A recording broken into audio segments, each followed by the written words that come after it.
All right. The next thing that I was asked is an interesting one, which was why is it important to have Adolf Hoenekke's Evangelical Lutheran Dogmatics in your collection as part of your book collection? And you may this may be asked because I've referenced these volumes a lot on this on this program and in my videos as well. So Hoenecke is someone who's not that well known, and a lot of people aren't familiar with these volumes at all. But he's got these volumes called the Evangelical Lutheran Dogmatics. It's a 4-volume set, and the standard dogmatic textbook that's used, or series of textbooks that are used within Confessional Lutheranism today, are Francis Pieper's Christian Dogmatics, which is a 3-volume set with a 4th gigantic index. And I have use that. That's Pieper is what I have taught out of. That's what our seminary uses. So when I've taught systematic theology courses, I use Pieper. But I've mentioned before that Hoenecke, I think, is actually a lot better. And I would much rather teach from this. I just think it's a better text for a lot of reasons. So why is that the case? Now, Hoenecke was he published prior to Pieper. So we're looking at, now I'm looking for the date in the volume here of when it was, exactly when it was published. But it was published in, let's see, 1914. So very much around the same time as Pieper. So the very, end of the 19th, beginning of the 20th century is when he's writing. So that same era of Lutheranism. And, if you look at some of the books that we've published with our publishing house, justincenterpublishing.com, we put out a lot of works from that era, and there was this great confessional revival, a revival of the kind of scholastic, robust Lutheran theology that was popular throughout the 17th century, which was really lost during the next century because Pietism basically took over. And there are a lot of factors in that, a lot of negatives to that, but not everything about Pietism was bad either. There were missions emphasis and emphasis on Bible study and things that were positive as well. But you lost a lot of the rigor of this academic, robust theology that you had prior to that, and so that's lost for that era. And then in the 19th century, there's a revival. This happens first in Germany, where there is this revival of scholastic Lutheranism in a sense, but not quite. If you look at someone like Ernst Ludhart, they're reviving the old dogmaticians. It's not quite the same for certain reasons, and I don't think quite as good. But when American Lutherans kind of grab onto this, especially as you get into the very end of the 19th, early 20th century, you've just got a lot of really great texts where people are grabbing onto these old dogmaticians from the 17th century, reviving them, but bringing them into a more modern context. I think they're not just repristinating, and they're not just copying everything that those theologians said, because good theology should develop and speak to contemporary context. I think it's a danger when you basically just say, this era was the best, and let's go back to that and kind of repristinate and just copy what people had done in the past. We always have to be building on the past and speaking into our current context, but using the past as a foundation. I mean, that's what the Lutheran Reformation did in the first place? That's why it's the conservative Reformation, because there is both this desire to progress, but also to do it through conserving the past and the best things of the past. And I think that's what happens in that era. After that, people just start throwing everything out, and the 20th century in Lutheran theology is a horrible mess.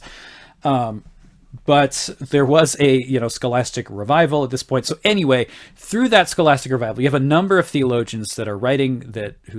Revere Franklin Weidner is one who I've recommended highly. Excellent dogmatic volumes. Pieper is definitely one of those. C.F.W. Walther is definitely one of those. But Henry Eister Jacobs, Joseph Stump. I mean, there are a number of these, Matthias Loy, of these great theologians who have just these very in-depth textbooks on all sorts of doctrine. And really recommend all of those guys. But above all of them, the text that is probably my favorite is Hoenekke's.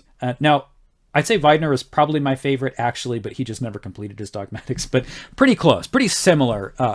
But as far as a complete set, this one is excellent. And so why I like it. So why is it that I like this so much? Now, he was part of the Wisconsin Synod, and there are some uniquely Wisconsin Synod ideas there.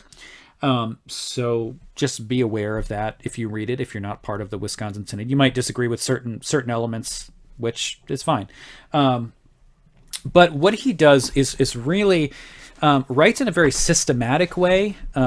He very much goes just topic by topic, and he writes in the same categories that the Lutheran scholastics had used in the past. Some of it might sound very abstract or very Aristotelian. I don't see that as a bad thing. I understand people do. But so it might seem kind of dry to certain people, but I don't know. You listen to my program, so you can't think it's that dry, because this is the stuff I do all the time. So if I'm not boring, then you probably won't think this is boring.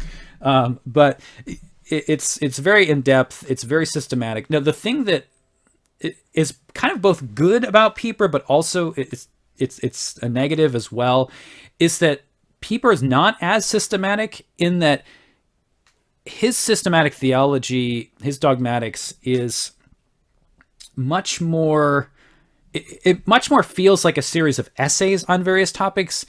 And what I mean by that is he'll go off on kind of longer tangents about particular ideas and particular things.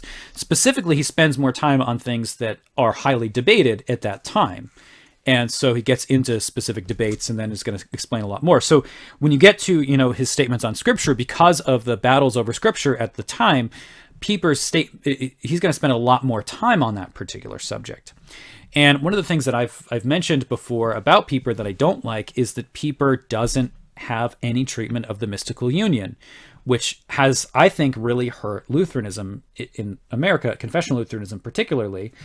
And there are a lot more factors in terms of the loss of mystical union. It's not just that Pieper doesn't talk about it. There are a lot of philosophical issues that underlie a lot of that, which I'm dealing with in a book I'm writing right now on the mystical union. So that's just an example of Pieper mentions the mystical union just in passing. And there's like a footnote, and he's like, oh, this is a really important doctrine, but doesn't actually mention anything about it. And that's the problem with Pieper, is that he's so distracted by the particular things that he's debating that it's not very balanced in terms of what is actually talked about. Hoenecke doesn't do that. He's very balanced. He spends the same amount of time kind of on each topic. It's very systematically laid out. So while that might make reading it a little more dry than Pieper, it means that he covers more that Pieper doesn't. Now, I think just in general, if you're studying systematic theology, if you're a pastor, you shouldn't stick with one theologian. Don't just grab Pieper and say, this is my systematic theology. Don't grab anybody and say that. Because everybody's got their own shortcomings. Everybody has their own issues that they're battling, that they want to focus on. For example, election, I think Pieper has, in Pieper's dogmatics, I think that's maybe the best treatment of election that's been written ever. I mean, it's excellent. It's balanced. It's much better than Walther's treatments of election, because I think Walther can be overly polemical to the point that he makes some very uncareful statements. There were reasons why Walther was accused of being a Calvinist from some other Lutherans. That doesn't mean that he was, but there were certain statements that really sounded like it. Pieper, I think, is a lot more balanced in the way that he explains things. So that, for example, is excellent. You're not going to find as good of a treatment on election anywhere as you'll find in Pieper. But with something like the mystical union, it's not even there. I've mentioned before, his confusion of the call and conversion as being the same thing is very confusing and kind of Calvinistic. Because historically in Lutheranism, conversion is what happens to make people believers, the work of the Spirit that actually changes our hearts and brings us to saving faith. But the call is something broader than that because it's universal. It's there whenever the gospel is proclaimed to all people. So to conflate the two can be, I think, very, very problematic. So Pieper's not perfect. Nothing's perfect. But I do recommend everyone have this in their library.